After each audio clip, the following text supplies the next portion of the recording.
चलिए देखिए सर, आज हम लोग जो पढ़ेंगे, आज का जो टॉपिक है वो टॉपिक ये है कि हम सर्कुलर सिंगुलर लिंक लिस्ट को किस तरीके से क्रिएट करेंगे और किस तरीके से उसको हम लोग डिस्प्ले करेंगे। सर्कुलर सिंगुलर लिंक लिस्ट को हम किस तरीके से क्रिएट करेंगे और डिस्प्ले करेंगे, इस टॉपिक पे चर्चा करनी है। तो उसके लिए मैंने क्या किया है कि कुछ हेडर फाइल की ज़रूरत थी, उसको हमने यूज करके रखा हुआ है। जैसे पहला हेडर फाइल आपको पता है studio.h है, जिसके अंदर printf स्कैनर डिफाइन करके रखा गया है। तो चूँकि इस प्रोग्राम में हमने printf स्कैनर फंक्शन का इस्तेमाल किया है और इसीलिए हमने, चूँकि printf स्कैनर इस हेडर फाइल में डिफाइन होता है, इसलिए हमने इस हेडर फाइल को प्रोग्राम के अंदर यूज किया है। दूसरी जो हेडर फाइल है उसका नाम है process.h। process.h को हमने क्यों यूज किया है? process.h को यूज हमने इसलिए किया है क्योंकि इसमें एग्जिट फंक्शन डिफाइन है। ठीक है, क्योंकि हमने प्रोग्राम के अंदर एग्जिट फंक्शन का इस्तेमाल किया हुआ है, इसलिए क्योंकि एग्जिट फंक्शन process.h में डिफाइन करके रखा गया है, इसलिए इस हेडर फाइल को भी हमको यूज करना पड़ेगा। अगली जो हेडर फाइल है stdlib.h। stdlib.h हेडर फाइल क्या है? इसको हमने क्यों यूज किया है? इसको हमने इसलिए यूज किया है क्योंकि इसके अंदर malloc फंक्शन डिफाइन करके रखा गया है। समझ में आई बात? तो अब एक चीज़ हमको यहाँ से एक और कॉन्सेप्ट मिल गया कि हम किसी भी हेडर फाइल को प्रोग्राम के अंदर यूज कब करेंगे।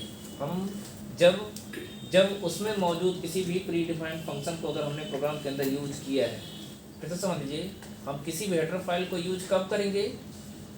हम किसी भी हेडर फाइल को प्रोग्राम के अंदर तब यूज करते हैं जब उसमें मौजूद, उसमें डिफाइंड किसी प्री डिफाइंड फंक्शन को प्रोग्राम के अंदर हम यूज करते हैं। इसी चीज़ को हम दूसरे तरीके से भी समझ सकते हैं। वो क्या है कि जब हम किसी भी प्री डिफाइंड फंक्शन को प्रोग्राम के अंदर यूज करेंगे, जब हम लोग किसी भी प्रकार के प्री डिफाइंड फंक्शन को प्रोग्राम के अंदर यूज करेंगे, तो उससे रिलेटेड जो भी हेडर फाइल होगी, मतलब वो फंक्शन जिस भी हेडर फाइल के अंदर बना के रखा गया होगा, उस हेडर फाइल को प्रोग्राम के अंदर हमको यूज करना पड़ेगा। यही कारण है कि हमने 3 हेडर फाइलों का यूज किया हुआ है, क्योंकि इसमें इससे रिलेटेड जो फंक्शन है, प्री डिफाइंड फंक्शन है, उसको हमने प्रोग्राम के अंदर यूज किया हुआ है। अब हमने 2 फंक्शन का प्रोटोटाइप डिफाइन किया हुआ है, एक क्रिएट फंक्शन है, एक डिस्प्ले फंक्शन। ये फंक्शन का प्रोटोटाइप है। फंक्शन का प्रोटोटाइप होता है, एक फंक्शन डेफिनेशन होता है। 2 टर्म होते हैं, एक फंक्शन का प्रोटोटाइप होता है, एक फंक्शन डेफिनेशन होता है। दोनों में अंतर किस बात का होता है? बहुत सिंपल सा अंतर होता है, सिंपल वे में इसको समझा जा सकता है। जो फंक्शन का प्रोटोटाइप होता है, इसकी कोई बॉडी नहीं होती और हमेशा वो सेमीकोलन से टर्मिनेट किया जाता है। मतलब सिर्फ और सिर्फ फंक्शन के प्रोटोटाइप में सिर्फ फंक्शन का सिग्नेचर देते हैं। सिग्नेचर कहने का मतलब फंक्शन का रिटर्न टाइप क्या होगा, फंक्शन का नाम क्या होगा, फंक्शन के थ्रू कितने नंबर ऑफ आर्गुमेंट पास किए गए हैं, अगर आर्गुमेंटेड फंक्शन है तो। नहीं तो डिफॉल्ट फंक्शन के केस में सिर्फ फंक्शन का रिटर्न टाइप और फंक्शन का नाम हमको मेंशन करना होता है। कुल मिला के अगर फंक्शन के प्रोटोटाइप, फंक्शन डेफिनेशन के बीच में अंतर पूछा जा रहा है, तो आप ये बता सकते हो कि जो फंक्शन का प्रोटोटाइप होता है उसमें वो उसकी कोई बॉडी नहीं होती, जबकि फंक्शन जो डेफिनेशन होता है उसकी इस तरीके से बॉडी होती है। और जो फंक्शन प्रोटोटाइप होता है वो सेमीकोलन से हमेशा टर्मिनेट होता है, जबकि जो फंक्शन डेफिनेशन होता है वो सेमीकोलन से टर्मिनेट नहीं किया जाता। क्यों नहीं? क्योंकि सेमीकोलन लाइन टर्मिनेशन का काम करता है।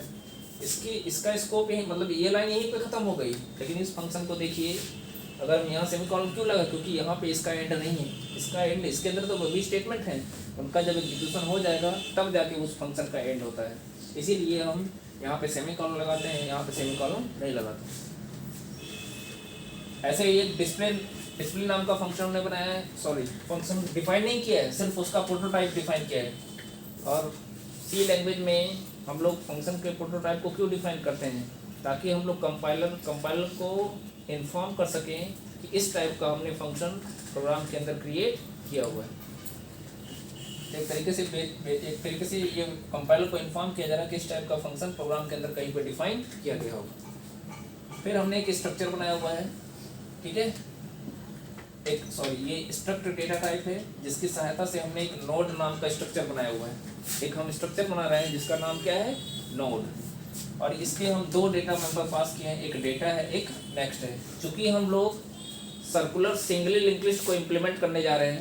सर्कुलर सिंगली लिंक लिस्ट के अंतर्गत किसी नोड को किस तरीके से हम सर्कुलर सिंगली लिंक लिस्ट के अंतर्गत नोड्स को किस तरीके से क्रिएट करेंगे, किस तरीके से डिस्प्ले कराएंगे, इसको हम लोग देखने जा रहे हैं इस प्रोग्राम के माध्यम से। तो सबसे पहला ये चीज़ हमको पता होना चाहिए कि सर्कुलर सिंगली लिंक लिस्ट में नोड के कितने पार्ट होंगे। तो सर्कुलर सिंगली लिंक लिस्ट की बात हो रही है, ध्यान दीजिएगा। सर्कुलर सिंगली लिंक लिस्ट की बात हो रही है, लिंक्ड लिस्ट की बात हो रही है, यानी यहाँ पे जो नोड बनेंगे वो क्या होंगे, सिंगली। पहले सिंगली का कॉन्सेप्ट अगर हमको पता है तो सर्कुलर के कॉन्सेप्ट को आसानी से समझा जा सकता है। जिस तरीके से सिंगली लिंक लिस्ट में हर एक नोड के 2 पार्ट होते थे, वैसे सर्कुलर सिंगली लिंक लिस्ट में भी हर एक नोड के कितने पार्ट होंगे, 2 पार्ट होंगे, मतलब 2 मेंबर होंगे। 2 पार्ट का मतलब 2 मेंबर होंगे। यही कारण है कि हमने स्ट्रक्चर डेटा टाइप में जो नोड नाम का जो हमने स्ट्रक्चर डिफाइन किया है, उसके कितने मेंबर हैं, 2 मेंबर हैं। एक डेटा मेंबर है, एक नेक्स्ट मेंबर है। जहाँ पे डेटा वाले पार्ट में हम क्या स्टोर करेंगे, जो नोड बनेगा उस नोड का जो डेटा वाला पार्ट होगा उसमें हम उस इंफॉर्मेशन को स्टोर करेंगे जिसके लिए हम लोग नोड को बना रहे हैं। जबकि नेक्स्ट वाले नोड में क्या होगा, नेक्स्ट वाले नोड में ठीक इमीडिएट जो सक्सेसर नोड होगा वो उसका एड्रेस स्टोर करेगा। और एक चीज़ मैं और यहाँ पे इंक्लूड कर देना चाहता हूँ, तो फिर सर्कुलर सिंगली में अंतर क्या होगा, ये आपके माइंड में ये क्वेश्चन उठेगा। फिर सर्कुलर और सिंगली में अंतर क्या है। सिंगली में क्या होता था कि जो लास्ट नोड होता था उसके नेक्स्ट में नल वैल्यू होती थी, जबकि सर्कुलर सिंगली लिंक लिस्ट के लास्ट वाले नोड में फर्स्ट नोड का एड्रेस होता है। ठीक है, उसको हम आगे देखेंगे। तो फिलहाल हमने एक नोड बना दिया जिसके 2 मेंबर होंगे, एक डेटा का, एक नेक्स्ट का। फिर हमने देखिए इस डेटा टाइप स्ट्रक्ट नोड जो कि एग्जिस्टिंग डेटा टाइप है, जिसकी सहायता से हम किसी स्ट्रक्चर के वेरिएबल को डिफाइन करेंगे। इसके लिए एक नया नाम हम मतलब इस डेटा टाइप के लिए एक न्यू नेम क्रिएट किए हैं जिसका नाम है नोड। यानी ये क्या है, एक डेटा टाइप है जिसको हम as a data type program के अंदर हम यूज करने वाले हैं। फिर देखिए इस डेटा टाइप के माध्यम से हम फर्स्ट नाम का पॉइंटर डिफाइन किए हैं जिसके अंदर हमने क्या असाइन कर दिया, नल वैल्यू। और देखिए यहाँ पे डेटा टाइप हमने क्या यूज किया, नोड। हम नोड लिखे, अगर नोड नहीं लिखते इसके लिए स्ट्रक्ट नोड लिखते तो हमको पूरा लिखना पड़ता, तब भी हमारा काम चल जाता। लेकिन चूंकि इसके लिए हमने एक नया नाम क्रिएट कर दिया नोड, इसलिए हमको ये पूरा लिखने की कोई ज़रूरत नहीं है। फिर हमने एक और पॉइंटर डिफाइन कर दिया लास्ट नाम का। फिर यहाँ पे एक फंक्शन हम बना रहे हैं मेन, जहाँ पे हम लोग मीनू को क्रिएट करेंगे और उन सारे मीनू में से एक मीनू बनाएंगे जहाँ पे हम लोग 3 ऑप्शंस क्रिएट करेंगे। क्रिएट का हमारे पास 3 चॉइसेज होंगे, एक क्रिएट का होगा, एक डिस्प्ले का होगा, एक एग्जिट का होगा।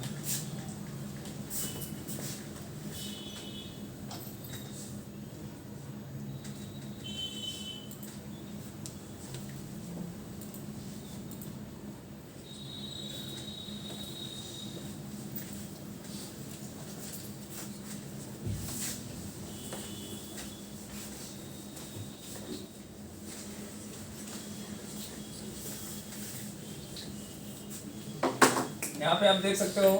उसके बाद मैंने मेन फंक्शन डिजाइन किया हुआ है। मेन फंक्शन में एक वेरिएबल लिया है ओपीडी नाम का, जहाँ पे हम कोई एक न्यूमेरिक वैल्यू एंटर करेंगे, वो किस टाइप की होगी, इंट टाइप की वैल्यू देंगे। अब यहाँ पे देखिए कि इनफाइनाइट लूप चलाया है। वाइल में मैंने क्या पास कर दिया, 1। इसका मतलब 1 देने का मतलब ये हो गया ट्रू लूप। ट्रू का मतलब ये हमेशा ट्रू रहेगा, या हमेशा चलता रहेगा, या इसको इनफाइनाइट लूप भी हम बोल सकते हैं।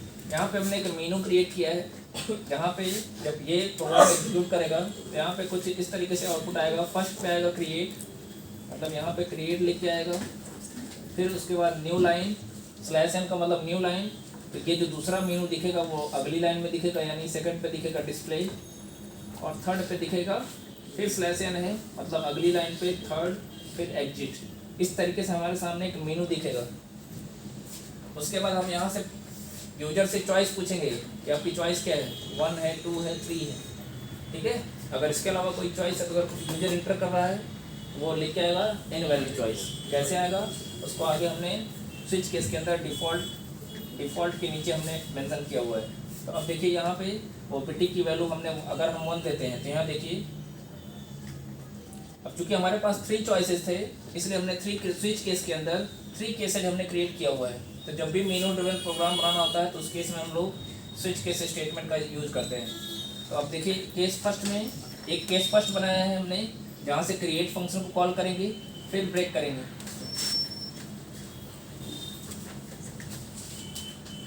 फिर हमने केस 2 बनाया हुआ है, जहाँ से हमने डिस्प्ले फंक्शन को कॉल किया है। जो 3 अलग अलग हमारे पास ऑप्शंस थे ना, उनको हम 3 अलग अलग केसेज में हम क्या करेंगे, 3 अलग अलग केसेज में हम उनको परफॉर्म करेंगे।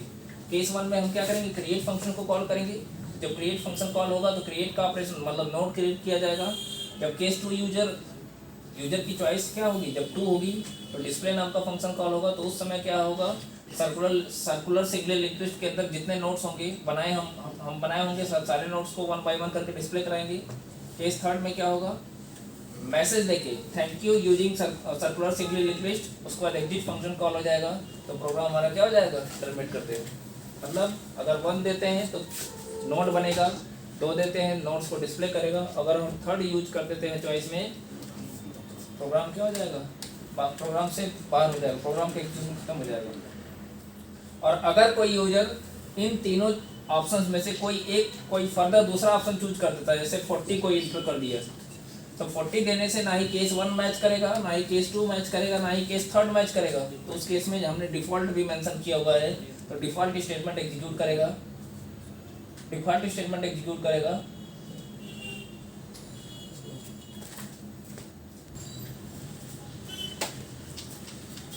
ठीक है। अगर कोई केस नहीं मैच करेगा तो उस केस में कौन सा स्टेटमेंट एग्जीक्यूट करेगा, डिफ़ॉल्ट।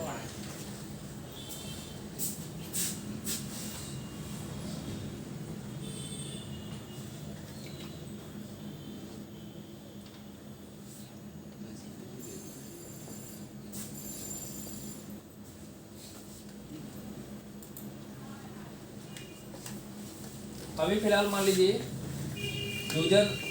यूजर चॉइस में किसको सेलेक्ट करता है, ऑप्शन में क्या सेलेक्ट करता है, 1 को। अगर 1 को सेलेक्ट करेगा तो हमने आपको दिखाया है कि अगर ऑप्शंस हमारा 1 देते हैं, ऑप्शंस की वैल्यू हम क्या देते हैं, 1 देते हैं, तो उस केस में क्रिएट फंक्शन कॉल होगा। जब क्रिएट फंक्शन कॉल होगा तो ये लाइन क्या होगी, एग्जीक्यूट होगी। अब क्रिएट फंक्शन देखिए हमने यहाँ पे बना के ऑलरेडी रखा हुआ है, ठीक है। इसको हम ट्रेस करते हैं 1 बाय 1। यहाँ पे देखिए नम नाम का वेरिएबल डिफाइन किया है, जो कि जिसका टाइप क्या है, इंट है। इसकी ज़रूरत क्यों है, इसकी ज़रूरत इसलिए है क्योंकि जब हम नोड बनाएंगे तो नोड हमारा इनपुट ही नहीं होगा, उसमें हम डेटा को स्टोर करेंगे। उस डेटा को इनपुट करने के लिए हमने नम नाम का वेरिएबल लिया हुआ है। एक टेम्प नाम का पॉइंटर वेरिएबल हमने लिया है, जिसका टाइप क्या होगा, नोड होगा। फिर एक मैलॉग फंक्शन यूज किया हमने। मैलॉग फंक्शन क्या करेगा, इस तरीके से एक नोड बनाएगा, लेकिन ध्यान दीजिएगा ये नोड तब क्रिएट होगा जब मेमोरी के अंदर सफिशिएंट स्पेस होगा, ठीक है। अगर मैलॉग फंक्शन ये नोड अगर क्रिएट करेगा तो उस नोड का जो भी एड्रेस होगा, मान लेते हैं 1020, उसका एड्रेस किस में चला जाएगा, टेम्प में। लेकिन ये भी ध्यान दीजिएगा कि अगर मेमोरी में सफिशिएंट स्पेस नहीं होगा तो उस केस में यहाँ पे मैलॉग फंक्शन क्या एंटर करेगा, नल वैल्यू। वो नल वैल्यू किस में चली जाएगी, टेम्प में। तो नल की इक्वल हो जाएगा, प्रिंट करेगा ओवरफ्लो का मतलब ये हो गया कि हमारे पास सफिशिएंट स्पेस ना होने की वजह से हम नोड अभी फिलहाल क्रिएट नहीं कर सकते, ठीक है। अब क्या करेंगे अब हम ये मान के चलते हैं कि हमारे पास हमारे रैम के अंदर सफिशिएंट स्पेस है, इसलिए नोड बनेगा। तो जब नोड बनेगा तो इस तरीके से उसका एक एड्रेस होगा, और हर एक नोड के अंदर 2 पार्ट होंगे। अब नोड के अंदर कितने पार्ट होंगे वो डिपेंड करता है कि स्ट्रक्चर के अंदर हमने कितने मेंबर बनाए हुए हैं, कितने मेंबर को रखा हुआ है। तो हमने 2 मेंबर रखा हुआ है, एक डेटा था, एक नेक्स्ट। अब इसका एड्रेस किस में चला जाएगा, टेम्प में। तो टेम्प हमारा यहाँ पे आ जाएगा।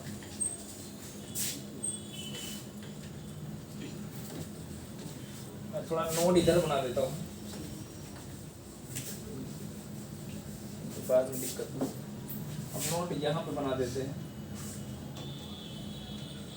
इसका एड्रेस 1020, ये डेटा वाला पार्ट हो गया आपका, ये नेक्स्ट का पार्ट हो गया और टेम्प हमारा यहाँ पे आ गया। ठीक है, अब देखिए यहाँ पे जब नोड बन गया है तो हम क्या करेंगे, इसके डेटा को इंटर करेंगे। तो यहाँ पे मैंने मैसेज दे दिया इंटर नोड डेटा, फिर उस वैल्यू को हम असाइन कर लेंगे, इनपुट कर देंगे। तो वैल्यू मान लीजिए नम की वैल्यू हमने दे दिया कितना, नम की वैल्यू हमने दे दिया कितना 100 किस में चला जाएगा, टेम्प के डेटा में। टेम्प का मतलब 1020 और 1020 के डेटा वाले सेक्शन में कितना चला जाएगा नम, यानी यहाँ पे 100 आ गया। ठीक है, अब सर्कुलर सिंगली लिंक्ड लिस्ट में जैसा कि मैंने बताया है कि जो आपका लास्ट नोड होता है, सर्कुलर सिंगली लिंक्ड लिस्ट के केस में जैसा कि मैंने आपको बताया कि जो आपको आपका लास्ट नोड होता है वह हमेशा फर्स्ट नोड के एड्रेस को स्टोर करता है। तो अभी फिलहाल चूंकि हमने एक ही नोड बनाया है, यही हमारा फर्स्ट नोड है और यही हमारा लास्ट नोड है। तो जब यही हमारा फर्स्ट नोड है, यही हमारा लास्ट नोड है, तो मैंने क्या बताया, सर्कुलर सिंगली लिंक्ड लिस्ट के केस में जो लास्ट वाला नोड होगा वही फर्स्ट नोड के एड्रेस को स्टोर करेगा। तो जब यही हमारा फर्स्ट नोड है, यही हमारा लास्ट नोड है, उस केस में होगा क्या, ये जो टेम्प का एड्रेस है वो हम इसमें स्टोर कर देंगे। लेकिन अभी नहीं स्टोर करेंगे, अभी पहले हम चेक कर लें कि क्या हमारा ये नोड पहला नोड है कि नहीं। तो ये कैसे चेक करेंगे, उसके लिए हम फर्स्ट को यूज करेंगे, फर्स्ट नाम के पॉइंटर को यूज करेंगे। अगर फर्स्ट में नल होगा तो इसका मतलब ये हो गया कि जो नोड बना है वो हमारा पहला नोड है। और अगर फर्स्ट के अंदर नल नहीं है, कोई एड्रेस है, नल नहीं होगा तो ऑब्वियस सी बात है कोई एड्रेस ही होगा। क्यों, क्योंकि हमने शुरुआत में ही नल दे रखा है। नल इसलिए दिया था हमने ताकि हम चेक कर सकें किसी टाइम पे कि हमारे पास नोड है कि नहीं है। नोड है कि नहीं है इस बात का पता तभी लगेगा जब फर्स्ट के अंदर क्या होगा, फर्स्ट की वैल्यू हम यूज करेंगे। अगर फर्स्ट के अंदर, फर्स्ट क्या है, पॉइंटर है, अगर उसके अंदर नल वैल्यू होगी मतलब कोई नोड नहीं है। अगर नल वैल्यू नहीं है तो इसका मतलब कोई नोड है। तो पहले हम चेक करेंगे कि नोड हमारा फर्स्ट नोड है कि नहीं है। तो जब यहाँ पे आएंगे,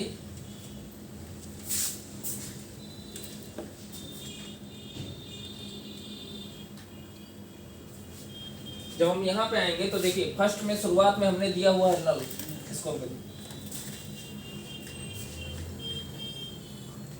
फर्स्ट जाना,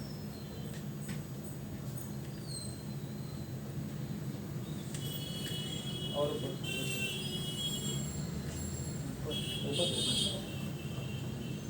बस ठीक है। यहाँ पे आप देख सकते हो मैंने फर्स्ट को डिफाइन किया हुआ है और फर्स्ट के अंदर हमने क्या पास किया हुआ है,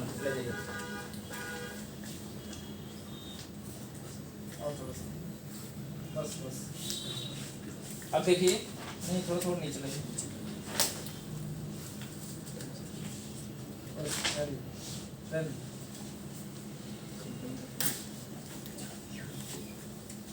फर्स्ट में क्या था, नल वैल्यू, तो ये कंडीशन ट्रू हो जाएगी। जब ये कंडीशन ट्रू हो जाएगी तो होगा क्या, टेम्प की वैल्यू, टेम्प पे कितना है 1020, वही वैल्यू लास्ट में चला जाएगा, वही वैल्यू फर्स्ट में चला जाएगा, यानी फर्स्ट हो गया यहाँ पे और लास्ट भी हमारा।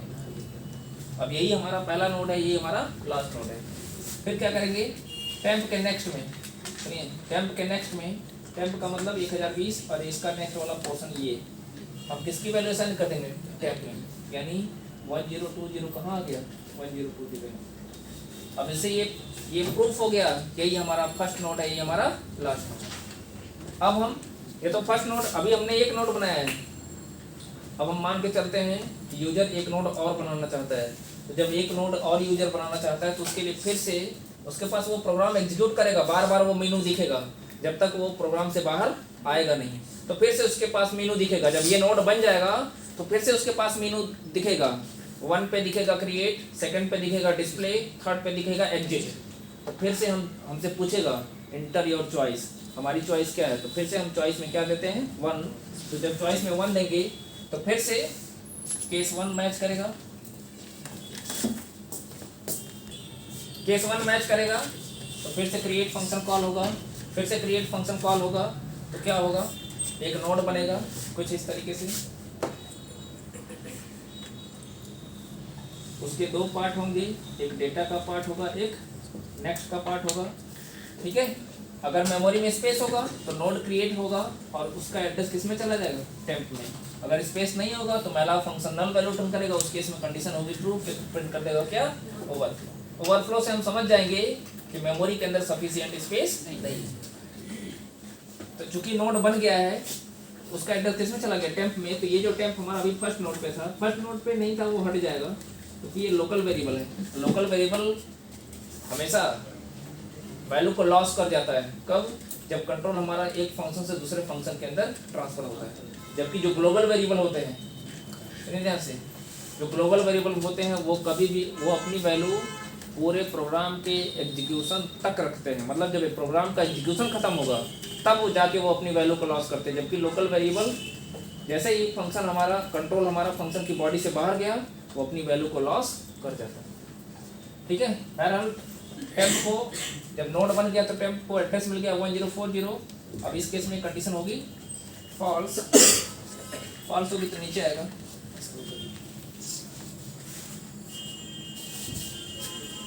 और कंडीशन होगी फॉल्स। तो सीधे कहाँ, सीधे यहाँ पे आएगा inter node data. Node data inter करेंगे तो मान लीजिए हमने इस बार दे दिया 200, हमने दे दिया कितना 200। 200 कहाँ चला जाएगा, टेम्प के डेटा में हमने फिर किसको असाइन कर दिया, नम को, यानी 200 यहाँ आ गया। अब देखिए फिर यहाँ पे चेक किया जाएगा कि क्या ये जो नोड आपने बनाया है वो फर्स्ट नोड है कि नहीं है। तो हमने आपसे पहले ही बताया था कि अगर नोड हमारा फर्स्ट होगा तो फर्स्ट के अंदर उस टाइम नल वैल्यू होगी। लेकिन अगर हमारे पास पहले से नोड होगा तो फर्स्ट के अंदर नल वैल्यू नहीं होगी।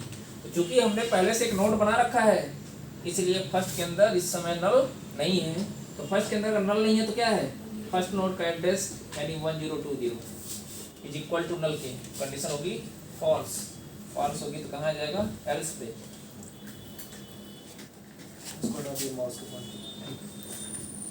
एल्स पे आएगा। अब देखिए, अब चूंकि लास्ट नोड हमारा ये है, तो लास्ट नोड है तो सबसे पहले क्या होगा, सबसे पहले इस नोड और इस नोड के बीच में हम लोग लिंक क्रिएट करेंगे। तो इसके लिए मैंने क्या किया, लास्ट के नेक्स्ट में। लास्ट कहने का मतलब, लास्ट देखिए हमारा यहाँ पे है, लास्ट कहने का मतलब फर्स्ट नोड पे है अभी 1020। लास्ट के नेक्स्ट में यानी लास्ट का नेक्स्ट, इस वाले सेक्शन में हमने किसको भेज दिया, टेम्प को। यानी टेम्प आ गया हमारा इस नोड और इस नोड के बीच में लिंक क्रिएट। अब चूंकि लास्ट नोड हमारा ये बना है, इसलिए लास्ट नोड हमेशा सर्कुलर सिंगल लिंक्ड लिस्ट में क्या होगा कि जो हमारा लास्ट वाला नोड होगा हमेशा फर्स्ट नोड के एड्रेस को स्टोर करेगा। तो इस समय फर्स्ट नोड हमारा कौन सा है, ये। तो हमने क्या किया है, टेम्प के नेक्स्ट में, टेम्प के नेक्स्ट में मतलब टेम्प कहने का मतलब 1040, और इसके नेक्स्ट की बात करेंगे तो इस वाले ब्लॉक की बात हो रही है। इसमें हमने किसको असाइन कर दिया, फर्स्ट की वैल्यू को। फर्स्ट की वैल्यू कितनी है 1020, यानी 1020 यहाँ। अब देखिए ये नोड सर्कुलर वे में इस नोड से कनेक्ट होंगे। अब देखिए ये सर्कुलर सिंगल लिंक्ड लिस्ट आपका बन गया। ठीक है, अब क्या होगा, टेम्प की वैल्यू हम किसको दे देंगे, लास्ट को। टेम्प की वैल्यू को हमने किसको दे दिया, लास्ट को। ये जो लास्ट यहाँ पे था अब यहाँ पे आ गया। अब देखिए हमारा हो गया फर्स्ट नोड हमारा ये हो गया, जहाँ जिसको पॉइंट कर रहा है फर्स्ट नोड। लास्ट नोड हमारा ये हो गया, इसलिए यहाँ पे क्या आ गया, लास्ट। फिर से अगर यूजर वन चॉइस यूज करता है फिर से इस तरीके से नोड बन जाएगा, इस तरीके से नोड बन जाएगा। इसके भी दो पार्ट होंगे, एक डेटा का पार्ट होगा, एक नेक्स्ट का पार्ट होगा। ठीक है, जब नोड बन जाएगा उस केस में टेम्प की वैल्यू कितनी हो जाएगी, उस केस में फिर से टेम्प की वैल्यू यहाँ पे आप देख सकते हो, टेम्प में ये कंडीशन फिर से फॉल्स हो जाएगी क्योंकि नोड बन गया है। ठीक है, और 1080 नल के बराबर नहीं होता, कंडीशन होगी फॉल्स। फॉल्स होगी सीधे आएगा यहाँ पे, कहेगा इंटर नोड डेटा। हम डेटा को एंटर करेंगे, डेटा हमने इस बार दे दिया 300। फिर इस डेटा को हम देखिए टेम्प हमारा मूव करके यहाँ आ गया था, भूल गए थे। जब मैलाक फंक्शन नोड बनाएगा तो उसका एड्रेस टेम्प को दे देगा, टेम्प हमारा मूव करके वहाँ हो जाएगा। तो हम क्या करते हैं, टेम्प के डेटा में यानी टेम्प का टेम्प मीन्स 1080, इसके डेटा वाले में सेक्शन में मैंने कितना भेज दिया 300। अब चूंकि पहले से नोड हमारे पास मौजूद है इसलिए कंडीशन क्या होगी, फॉल्स। ये कंडीशन जब फॉल्स होगी तो हम वापस यहाँ पे आएंगे। अब देखिए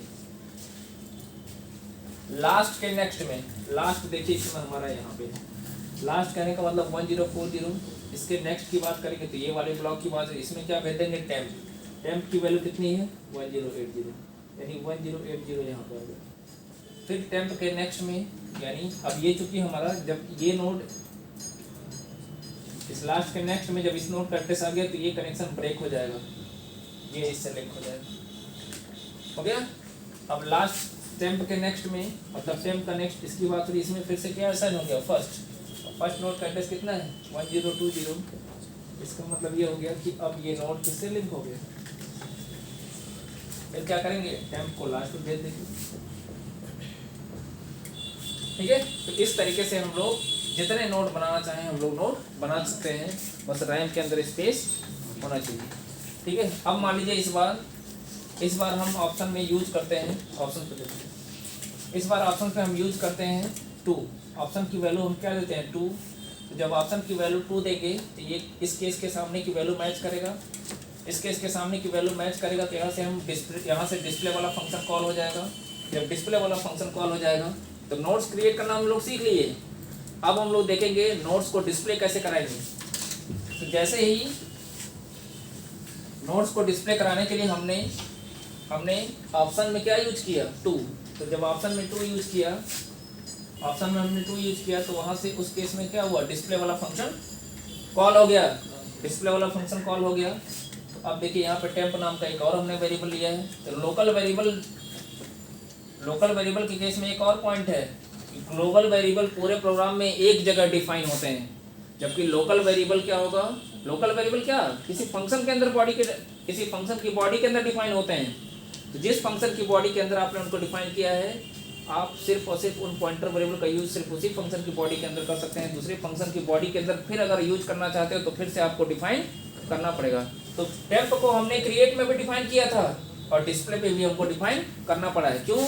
क्योंकि टेम्प क्रिएट फंक्शन के अंदर क्या था, लोकल वेरिएबल था, और डिस्प्ले नाम के फंक्शन के अंदर भी हम डिफाइन कर रहे हैं, तो यहाँ पे भी क्या हो गया, लोकल हो गया। तो जब हम इसको यूज करना चाहेंगे जितने फंक्शन में, सब जगह हमको इसको डिफाइन करना पड़ेगा। तो डिफाइन करने के लिए एक डेटा टाइप हमने यूज किया, क्या, नोड। ठीक है, नोड डेटा टाइप, जिसका टाइप आपको पता है, स्ट्रक्ट नोड है। फिर हमने क्या किया, फर्स्ट की वैल्यू को किसको दे दिया, टेम्प को। फर्स्ट कितने पे, फर्स्ट कहाँ पे है, 1020 पे है, तो हमने इसकी वैल्यू किसको दे दिया, टेम्प को। तो टेम्प हमारा यहाँ पे आ गया। ठीक है, अब देखेंगे कि क्या हमारे पास पहले से नोड तो है कि नहीं है। पता चले हम डिस्प्ले तो कराने जा रहे हैं, हमारे पास कोई नोड ही नहीं है, तो हम चेक कर लेंगे। चेक करने के लिए हमारे पास फिर वही माध्यम है, फर्स्ट। अगर फर्स्ट में नल होगा मतलब हमारे पास कोई नोड नहीं है। तो चूंकि हमारे पास नोड, हमने 3 नोड क्रिएट किए हुए हैं, तो हमारे पास 3 नोड्स हैं, तो इसका मतलब ये होगा कि फर्स्ट के अंदर नल नहीं है। तो फर्स्ट के अंदर नल नहीं है तो है कितना, 1020। तो 1020 इज इक्वल टू नल के, कंडीशन होगी फॉल्स। फॉल्स होगी तो क्या होगा, एक लूप चलाया है हमने। लूप को हमने इस तरीके से चलाया है कि जब तक हम फर्स्ट नोड से चल रहे हैं और जब तक हम फर्स्ट पे पहुंच नहीं जाते तब तक ये लूप चलेगा। क्योंकि सर्कुलर लिंक्ड लिस्ट के केस में किसी भी नोड में नल वैल्यू नहीं होती है।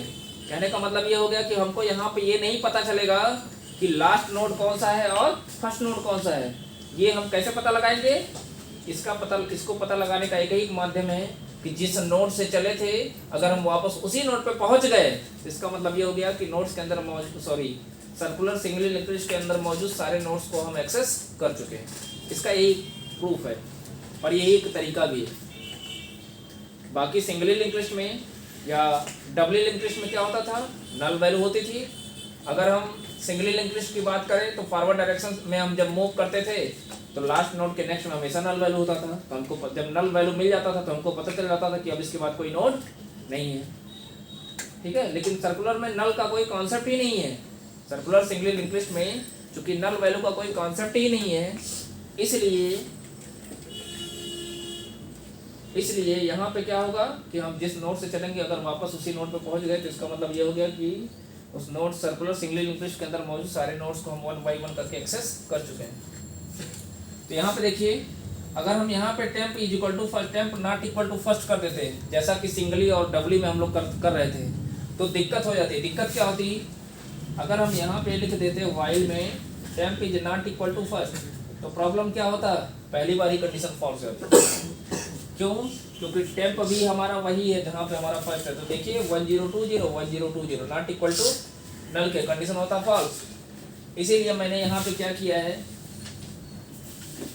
इसीलिए मैंने यहाँ पे क्या, टेम्प का नेक्स्ट, टेम्प कहने का मतलब 1020, इसके नेक्स्ट की बात करेंगे तो 1040, यानी हो गया यहाँ पे 1040। इसके नेक्स्ट में कितना, सॉरी टेम्प के नेक्स्ट में कितना है, टेम्प 1020 पे था और टेम्प के नेक्स्ट की बात कर रहे हैं मतलब 1040। और यहाँ पे क्या है, फर्स्ट की वैल्यू कितनी है 1020, यानी 1040 ये एड्रेस है, ध्यान दीजिए, कोई वैल्यू नहीं है, नंबर नहीं है, एड्रेस है। 1040 नॉट इक्वल टू 1020 के, कंडीशन होगी ट्रू, ट्रू होगी तो क्या होगा, प्रिंट करेगा टेम्प का डेटा। ध्यान दीजिएगा, हम सिर्फ टेम्प की बात कर रहे हैं, टेम्प के नेक्स्ट की बात नहीं कर रहे हैं। तो सिर्फ टेम्प की बात करेंगे, टेम्प है तो हमारा यहीं पे अभी, लेकिन टेम्प ये 1040 क्यों आया था, क्योंकि उसके नेक्स्ट की बात कर रहे थे, मतलब इसके नेक्स्ट वाले पार्ट की बात कर रहा था। तो टेम्प के डेटा की बात यहाँ पे हो रही है, टेम्प कहने का मतलब 1020, इसके डेटा की बात करेंगे तो मतलब 100, यानी क्या डिस्प्ले करेगा 100।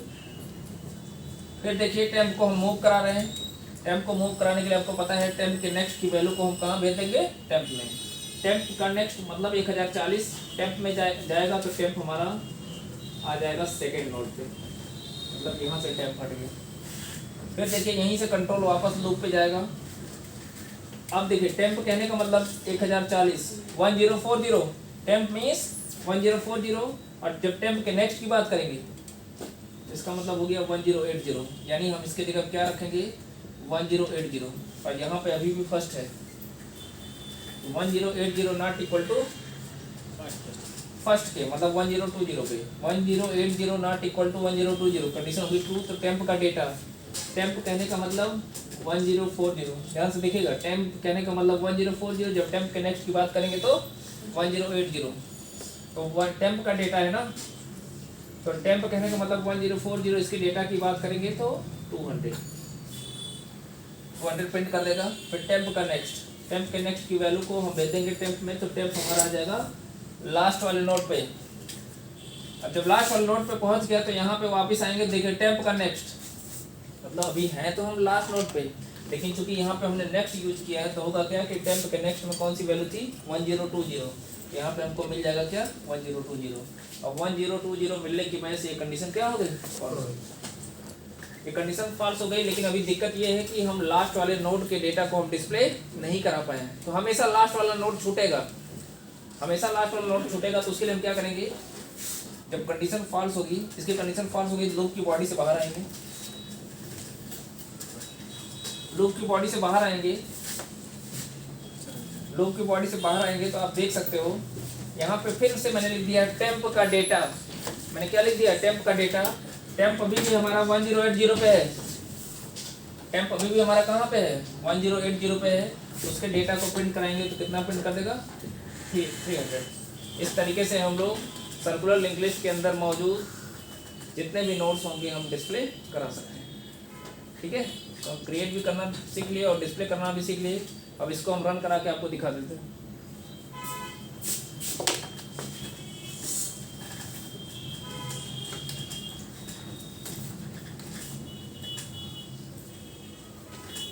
आप देख सकते हैं इस तरीके से हमारे पास मीनू दिखेगा। हम यहाँ पे हम यहाँ पे यूज करते हैं 1, चॉइस में 1 दिया, डेटा दे दिया 100, फिर चॉइस में हम 1 देते हैं, फिर डेटा हमने दे दिया 200, फिर हम चॉइस में 1 देते हैं, फिर डेटा हमने दे दिया 300। अब इस बार हम डिस्प्ले कराना चाहते हैं, तो डिस्प्ले कराने के लिए हम क्या करेंगे, फिर देखिए हमारे पास मेनू दिखेगा, जब तक हम खुद से बाहर नहीं आएंगे तब तक मेनू दिखेगा।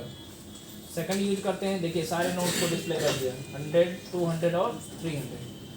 ठीक है, और अगर हम थर्ड यूज करते हैं तो नोट से बाहर आ जाएंगे, मैसेज आ जाएगा thank you using circular single link list. एक बार मैं फिर और रन करा के दिखा देता हूँ आपको।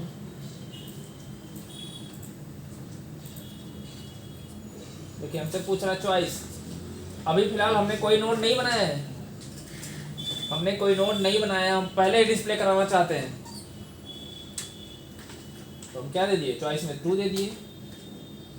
तो देखिए लिख क्या आ रहा है, अंडर फ्लो। अंडर फ्लो का मतलब ये हो गया कि no node will be present to display, कोई भी नोड नहीं प्रेजेंट है जिसको आप डिस्प्ले कराना चाहते हैं। समझ में आई बात। लेकिन यहाँ पे एक प्रॉब्लम हो गई है कि अंडरफ्लो के बाद वो प्रोग्राम हमारा टर्मिनेट हो जा रहा है ना। इसको हमको एल्स में रखना पड़ेगा। ये जो इफ वाला पार्ट है, इफ का हम क्या करेंगे, इसको एल्स में रख देंगे, हमारा काम हो जाएगा। अब क्या करते हैं, इस पूरे को पूरे वाइल वाले स्टेटमेंट को हम कहाँ रख देंगे, एल्स में। अब कोई दिक्कत नहीं आएगी, ठीक है। अब फिर से रन कराते हैं।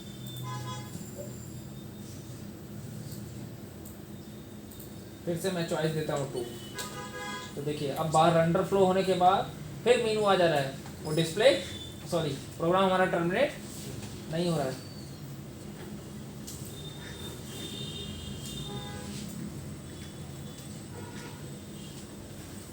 अगर हम कोई चॉइस 5 देते हैं तो उस केस में लिख के आएगा इनवैलिड चॉइस, ठीक है। हमारे पास कोई ऑप्शन नहीं है, हमारे पास यही 3 ऑप्शन है, इन्हीं 3 ऑप्शन में से कोई ऑप्शन हम चूज करेंगे। अब थर्ड इंटर करते हैं, बाहर आ जाएंगे। इस तरीके से हम सर्कुलर सिंगल लिंग्विस्ट को क्रिएट और डिस्प्ले करा सकते हैं।